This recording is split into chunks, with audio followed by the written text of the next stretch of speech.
এই ইঞ্জিনের যে রিংটা খুলেছিলাম সেই রিংটা লাগাবো, কারণ রিংটা ঠিকই আছে, রিং মাপে ঠিকই আছে। আর লাইনার তো খুব সুন্দর আছে, একটুও লাইনার দাগ হয়নি।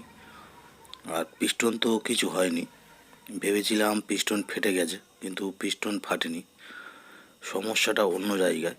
তো এই রিংয়ের সেটে, এই যে সেটের রিংটা লাগছিল সেই রিংটাই লাগিয়ে দেবো। আর প্রবলেমটা অন্য জায়গায়, হেডের প্রবলেম, হেডের সামান্য প্রবলেম আমাদেরকে দেখাবো। তো রিংটা লাগিয়ে নিয়ে লাইনারটা ফিটিং করব, ফিটিং করে আমাদেরকে দেখাবো হেডের কোথায় প্রবলেমটা।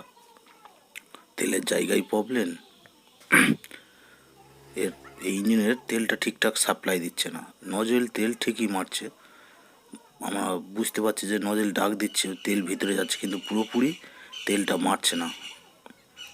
পিস্টনের মাথায় যতটা তেলের দরকার ততটা তেল পাচ্ছে না ইঞ্জিন, যার জন্যে ইঞ্জিনটা স্টার্টই হচ্ছে না।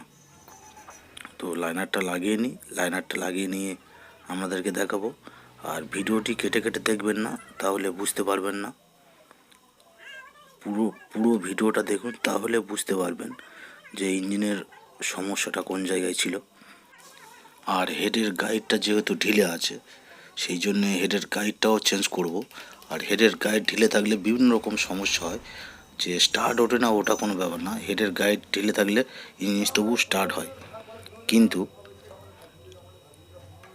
খুলেছি যখন, হেডের গাইডটাও চেঞ্জ করে দেবো, কারণ সেটের যে গাইড সেটিং করা ছিল হেডের, নতুন হেডের, সেই গাইডটাই লাগিয়ে দিয়েছে। ও সেটের সঙ্গে হেডের কমপ্লিট মালের সঙ্গে গাইড ঢিলে আসে। তো দেখুন একটা উঁচু নিচু হয়ে আছে, দুটো গাইডকে চেঞ্জ করে দেবো। দুটো গাইড চেঞ্জ করে দিলে কী হবে, দুটোই সমান হয়ে যাবে, নাহলে একটা চেঞ্জ করব আর একটা ঢিলে হয়ে থাকবে। আর এই হেডের গাইড ঢিলে হয়ে থাকলে বিভিন্ন রকম সমস্যা দেখা দেয়, যেমন ইঞ্জিনের মোবিল তাড়াতাড়ি নষ্ট হয়ে যাবে। ইঞ্জিনের মোবিল নষ্ট বলতে ইঞ্জিনের মোবিল মোটা হয়ে যাবে এই গাইড ঢিলে থাকলে, ইঞ্জিন হিট হবে, আর হেডে মোবিল উঠবে না। আর হেডে মোবিল না উঠলে বারবার ভ্যালটা টিউনিং করতে হবে, রকার ট্যাবিটের বুশ পুড়ে যাবে, বিভিন্ন রকমের সমস্যা দেখা দেয়। আর সবচেয়ে বড় বিষয় তো হেডের গাইড ঢিলে হলে মোবিল উঠবে না, রকার ট্যাবিটে মোবিল উঠবে না। তো নতুন গাইড নিয়েছি, নতুন গাইডগুলো সেম ফিট আছে কি দেখে নেবো, নিয়ে গাইডগুলোকে কমপ্লিট করব।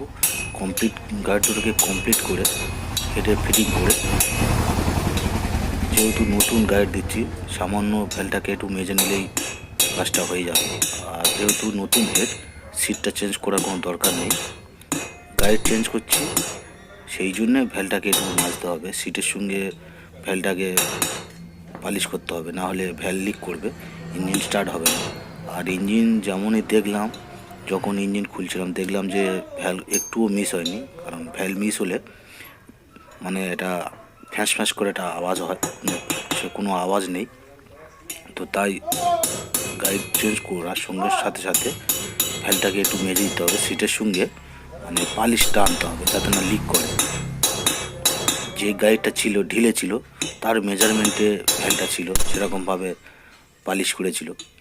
তো নতুন গাইড দেওয়ার পর অবশ্যই ভ্যালটাকে মাজতে হবে, তবে সিটের সঙ্গে ভ্যালটা সেটিংয়ে আসবে, না হলে ভ্যাল মিস করবে এই অবস্থায় লেগে দিলে।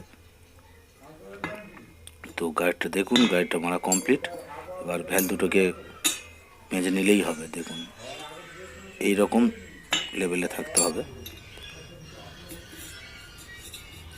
কত সুন্দর সেটিং হয়েছে দেখুন, একটুও গাইড ঢিলে নি,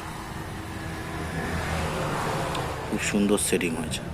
নতুন হেডে এইরকমই গাইড চেঞ্জ করে দিতে হয়, না হলে ঢিলে অবস্থায় দিলে 2-4 দিন 1 মাস চলার পর আরও বেশি ঢিলে হয়ে যাবে। তো ভ্যাল দুটোকে পেস্ট দিয়ে মেজে নেব, সামান্য করে মেজে নিলেই হবে, যাতে সিটের সঙ্গে ভ্যালটা পেস্টিং হয়ে যায়, হাওয়া যাতে না লিক করে, সেই জন্যে ভ্যাল দুটোকে মেজে নেব।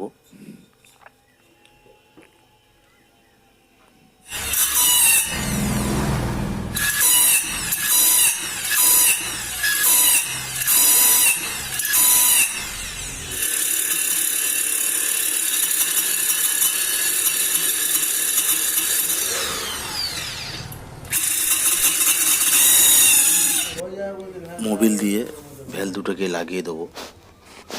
ভ্যাল মাজা কমপ্লিট। আর পুরো ভ্যাল মাজার ভিডিও তো দেওয়া সম্ভব না, কারণ অনেক কিছু মানে সময় লাগে, ভ্যাল পেস্ট নিতে হয়, তাই পুরোটা দেখলাম, হালকা করে মেজে আপনাদেরকে দেখালাম। ভ্যাল দুটোকে লাগিয়ে দেবো। কত সুন্দর সেটিং হয়েছে দেখুন।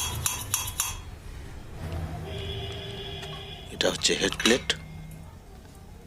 এই দুটো স্প্রিং আর চাবিকে লাগিয়ে দেবো, দিয়ে আপনাদেরকে দেখাবো এই হেডের কী কাজটা করেছি, যার জন্য স্টার্টের প্রবলেমটা মিটে গেছে আর সমস্যা হয় না।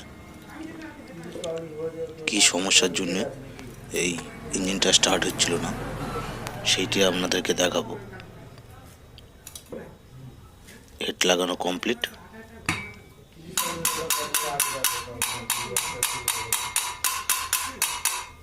এবার দেখুন প্রবলেমটা কোথায়। প্রবলেমটা হচ্ছে এই জায়গায়। কোম্পানি থেকে যে ফুটো করা আছে, ফুটোটা সামান্য করা থাকে। অনেক হেডে প্রবলেম হয়, অনেকে হেডে প্রবলেম হয় না, এই সমস্যাটা হয় না। আর যে হেডের এই সমস্যাটা হয় সেই হেডগুলো এই কাজটা অবশ্যই করতে হবে, নাহলে ভবিষ্যতে ফের জাম হয়ে যাবে।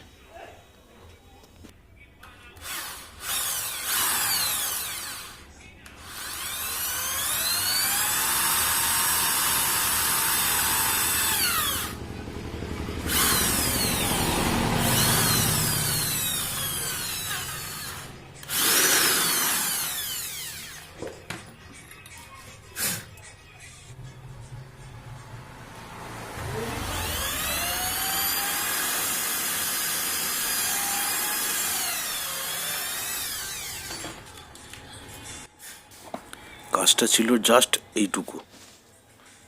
এই এই সামান্য জিনিসের জন্য ইঞ্জিনটা স্টার্টের প্রবলেম হচ্ছিল, একদমই স্টার্ট হয়নি। স্টার্টের প্রবলেম বলতে একদমই স্টার্টের মুখ নেয়নি। অনেকে আছে এই সামান্য জিনিসটুকু বুঝতে পারে না, বিভিন্ন জিনিস পাল্টে দেখা যাচ্ছে সেই একই প্রবলেম হয়ে যাচ্ছে। এই ইঞ্জিনের কাজটা করতে প্রায় সময় লেগেছে 1.5 ঘন্টা। আর 1.5 ঘন্টার ভিডিও দেওয়া তো পুরোপুরি ভিডিও দেওয়া তো সম্ভব না, তাই জাস্ট যেগুলো দেখানোর দরকার আপনাদেরকে দেখিয়েছি।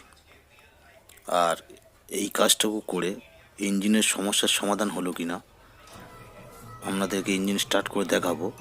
আর অনেকে আছে বড় ভিডিও দিলে কি হয়, অনেকে আছে ভিডিওটি কেটে কেটে দেখে, কেটে কেটে দেখার পর আমাকে ফোন করে বিভিন্ন রকম প্রশ্ন করে, এটা হলো কেন, এটা দেখালেন না, এটা বুঝতে পারলাম না। তাই পুরো ভিডিওটা দেখুন, দেখলে তাহলে বুঝতে পারবেন যে ইঞ্জিনের কী কাজটা করেছি। আমাদের এই চ্যানেলে প্রতিদিন এই রকম ইঞ্জিনের বিভিন্ন রকম সমস্যার সমাধান আমরা এই ভিডিও চ্যানেলে দিয়ে থাকি। ভিডিও আমাদের এই চ্যানেলে পাবেন। বিভিন্ন রকম চায়না ইঞ্জিনের বিভিন্ন রকম সমস্যা নিয়ে আমাদের চ্যানেলে ভিডিও আপলোড করি, তাই পুরো ভিডিওটা দেখতে থাকুন। এইরকম বিভিন্ন ইঞ্জিনের pump set, Kirloskar, China engine, ভ্যানের ইঞ্জিন, বিভিন্ন রকমের ইঞ্জিনের কাজ এখানে করি। এবার ইঞ্জিনটাকে স্টার্ট করব, স্টার্ট করে আপনাদেরকে দেখাবো। তো দেখতে থাকুন, ইঞ্জিনটা স্টার্ট করি।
তেল ছেড়েছো? মারো।